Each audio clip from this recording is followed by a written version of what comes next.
Well, hello, I'm Joanna with Blissful Baby Sleep Coaching, and I'm here for another celebration call with a client that just finished sleep coaching, gentle sleep coaching. Thank you so much for being here. We just finished with their 28-month-old baby. Well, he's not a baby boy, 28-month-old toddler. So thank you so much for being here, Mom and Dad. So my first question to you is, what did life look like before you called me with your 28-month-old? Thank you, Joanna. Before we called you, life was rough. We felt so tired, drained, disconnected, like everything was a battle. Sleep was a nightmare, quite literally. Like we hated, like, oh gosh, now we have to try to get him to sleep. Let's try this, let's try that. It was the most challenging part of parenting thus far at that time. Right. And you had just had this little guy, just had Yes, baby, it just had baby boy number two. So you were recovering from birth, yes. and dad was the one handling bedtime because you were tag teaming with the newborn. So this is like a very like, this is it. It's like you've got two kids now, and it's like what was sustainable with one kid, like instantly becomes unsustainable with two kids. So dad, tell us what you were doing to get your son to sleep. Yeah, so I was generally rocking him to sleep for at least an hour, singing songs the whole time. Um, and if I'm lucky, he was asleep after an hour, and then I'd also have to successfully place him in the crib without waking, letting him wake up. Yep. So that might re-trigger putting him back to sleep a few times. And so bedtime would be like an hour or 2 hours long sometimes. Or just the act of like getting him to sleep.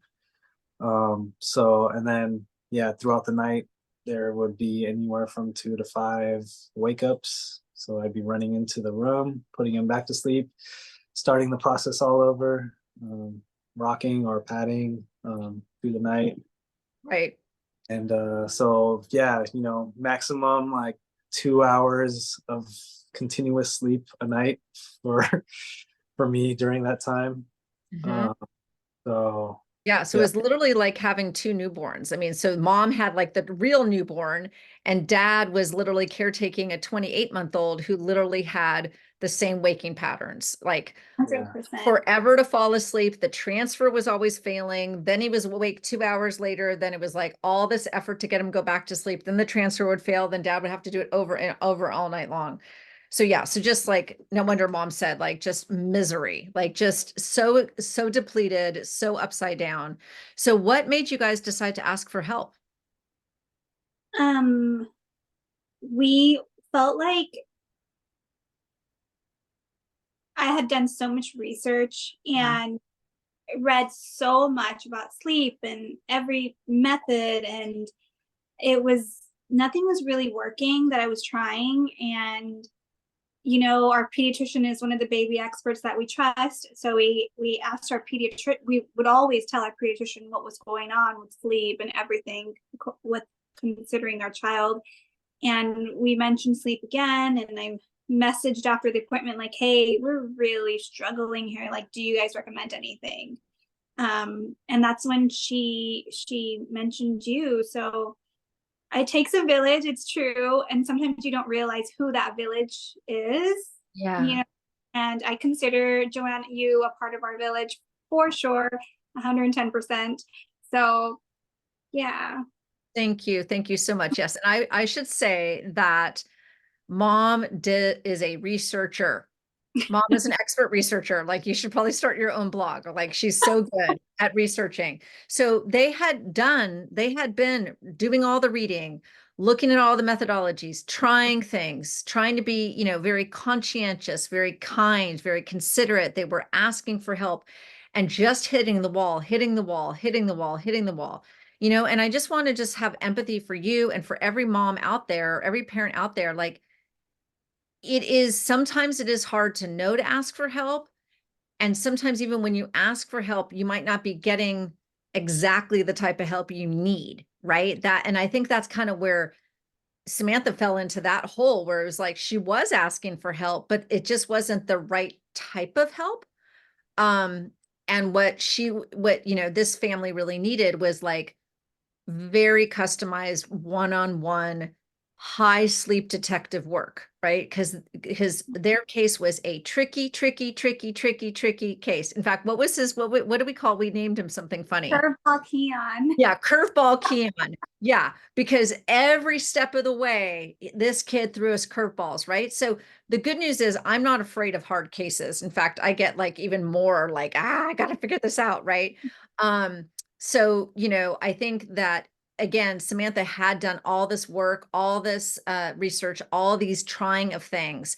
And it was like, what is going on, right? And what she really needed in terms of the help was this highly customized, to get into the sleep detective work to figure out how to create the right sleep plan for this individual child at this age and stage.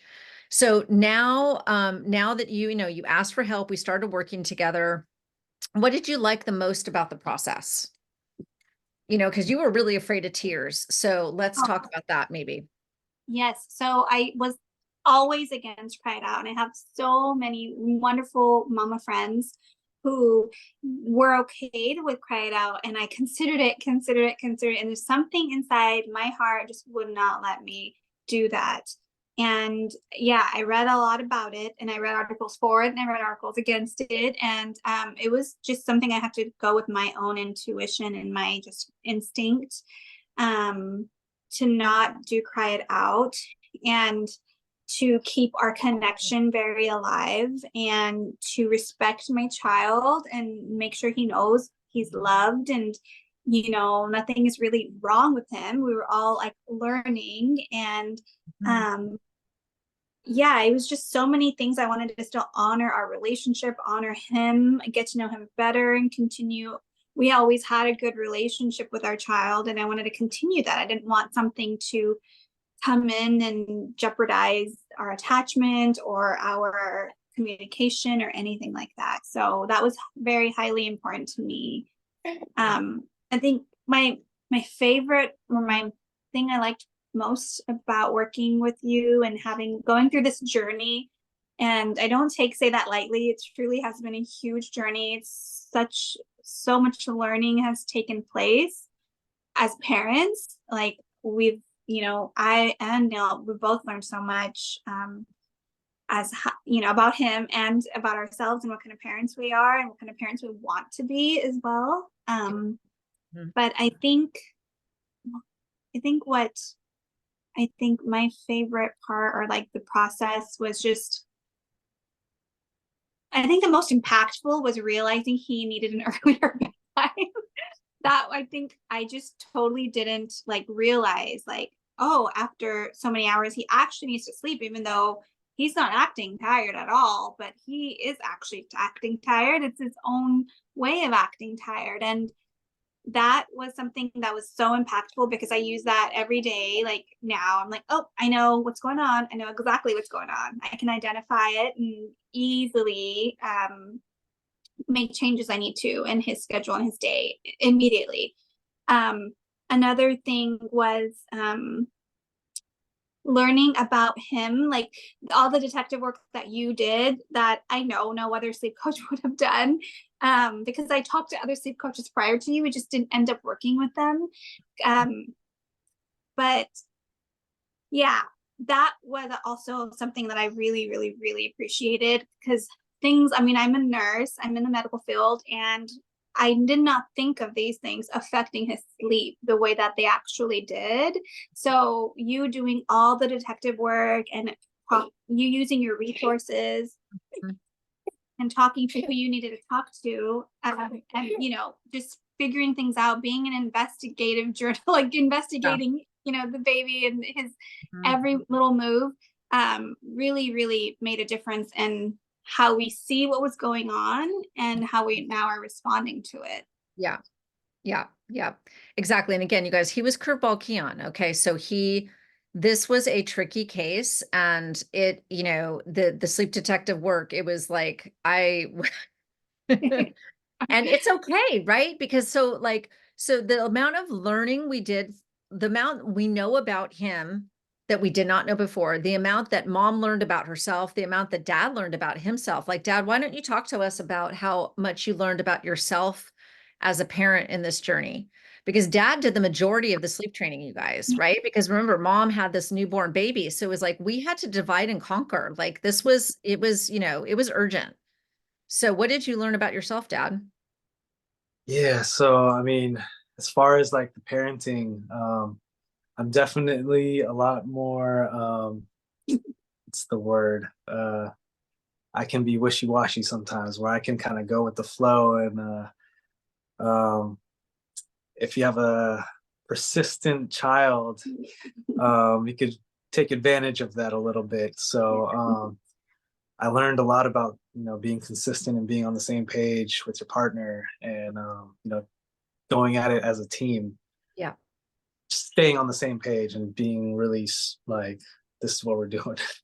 Right. Yeah. Just like being super collaborative and communicating and just feeling like you guys were like united and what like each of you kind of doing your own sleep detective work with him so you could come together and be like, hey, I noticed he did this and hey, I noticed he did that. So then we would like join all this, group brainstorm to Really. figure him out, right? It was like we were all on deck, which is so, so great. And then dad, like, a lot of people think, well, gosh, if I'm the sleep coach, like, am I going to have like, I don't want to be like the disciplinarian or the kind of hardcore parent. And in fact, like, I would say your relationship with your son is stronger than it's ever been, right? Like you rocking all night long and singing like 10,000 soundtracks didn't make your relationship closer. And in fact, now you have a closer, more connected relationship, right?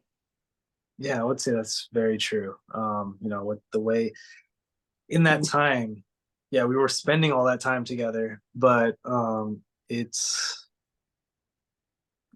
going to sleep the way it is now. It's so much smoother. There's no real protests. No battles.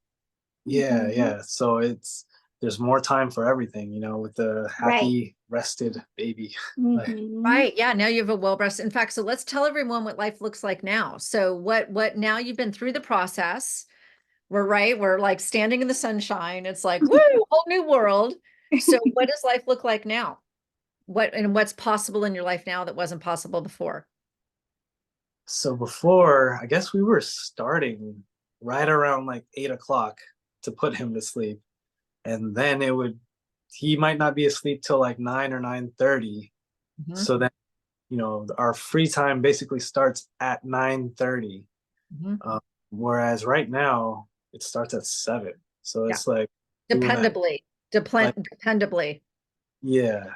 Yeah. So like we have like 2.5 hours more in our day to like Right.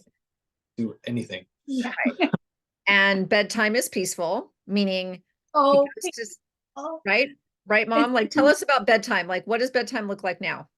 literally like we have such healthy, strong boundaries, and he understands them, and it's not like a discipline type of situation at all. Like he looks forward to reading his books. It's fun, doing that, choosing that. Like we know, and we're able to comfort him and provide him that like parental like assertive boundary that he actually really craves and needs. Mhm. And he's like really thriving. Like I have to say, he's thriving. Like he's like happy to read his books. He understands what's going to happen next, and he like moves on so easily Yep. to the next step of the bedtime routine. And next thing you know, he still does get a little sad, which is totally normal. But like, it's nothing like it was before. Like he would fight us tooth and nail to go to sleep, and then we would end up exhausted every single night, unable to do anything else or give anything else our attention. Mhm. So I'm working out again. Like they go on bike rides, and sometimes I join them every morning. Every morning, Oh, wonderful. And like before, like I think Neil was just so exhausted. It was like he was getting his little incremental sleep wherever he could, and it took over our lives really. Like we weren't able yes. to be ourselves at all. we were just like very exhausted parents who didn't know what was going on. So yeah, I think our life just looks so much more well-rounded, I have to Yes. say. And Keon like does have his little like teenager tantrums here and there, but it's nothing like it was before. Like he is just way happier and like enjoys the things that he's doing so much. So one thing we learned from you that we'll take away forever and it will always be in our family was like, you know, we have these things that we do now that gives us more time to have quality versus quantity. So we were spending all this time, like Neil said, but it wasn't quality time. We were upset. He was upset. We were together. We were holding him, but everybody was upset and not happy and tired. Yeah, And now, you guys are like tired. Yeah, yeah, yeah. yeah. And now it's like, okay, cool. He's gonna go to sleep. He sleeps great. Like he wakes up, of course, once or like throughout the night, but he goes back to sleep. He's not crying. He Right. just like hangs out. He knows he's safe, and he goes right back to sleep. Like no big deal at all. And Yep. now, like our time that we spend is like actually quality time. Like we're doing the bike rides. We're like, you know, learning things. We're enjoying the day. He's learning so much, and now his communication, he had a speech delay, and now he has this like burst of vocabulary, and he, since you know he can talk and it's understandable, we felt comfortable and starting preschool, and now he's starting preschool and he's just learning so much. He's such a smart little boy, and now we can actually see everything that he's able to do, and it's amazing. Like it's been a drastic difference. Just, yeah, exactly. And I want to say that thank you for talking about that, you know, when a lot of times when a child's sleep needs are not being met, whatever important milestones are coming get a little bit kind of backlogged. And so once we started getting so for him, kind of his backlog was um physical communication. Like this kid understood everything. So that was the tricky part. His comprehension was like through the roof, but he just couldn't verbalize, right, as much as we wanted a 28-month-old to do. But he understood everything. And so once we got him through his sleep debt and he started getting consolidative restorative sleep, then all of a sudden the floodgates open and the words were like, and that even your speech pathologist that you guys had that had been working with him for months and months before when he was still in sleep deprived mode couldn't believe, like, oh my God, like this is insane. Like the words were all right there on the cusp about to come out. And it was it was getting that restorative consolidated sleep that just allowed all of that development to just burst through. And again, allowing then you to feel really comfortable and confident to send him to preschool. And that's amazing because mom's about to go back to work. So like this Yeah. all was, we really had a goal to get, you know, I always make a wish list with a family, like, okay, what are all the things you want it to look like and what time frame in which we want it to look like it. And mom was like, look, I'm going back to work end of March. I want him to be integrated already into preschool by the time, and I need him sleeping through. And it was like, all right. And so we had to work, you know, step by step, day by day, sequence by sequence to get us there. And we can now say it's March 1st. We did it. Yeah. He's sleeping through the night. Bedtime is super easy. He wakes up well rested. He's on his second day of preschool and loving it. Mom is feeling good. She's exercising. Dad's exercising. The newborn's starting to roll. Like we're good. And we're about 25 days early. We said, Yeah. let's make this happen by March 25. And we did it early. So we're so happy. And yes. So now if you were to meet a sleep deprived parent who has tried and failed at sleep training, or is just so sleep deprived, doesn't even know that there's help to be had, or somebody that's done all the research and they're scared out of their mind. They're like, sleep training seems so scary. Sleep training seems so mean. Sleep training seems so like I'll jeopardize my attachment, right? So, because those are usually the three barriers why someone isn't getting help, right? They either are terrified because they don't want to try it out. They've tried and failed, so they don't think it's going to work for them, or they don't even know that there's help to be had. So if you meet any one of those personality types, what would you want to tell them? I would have to say that um there's definitely help, and what you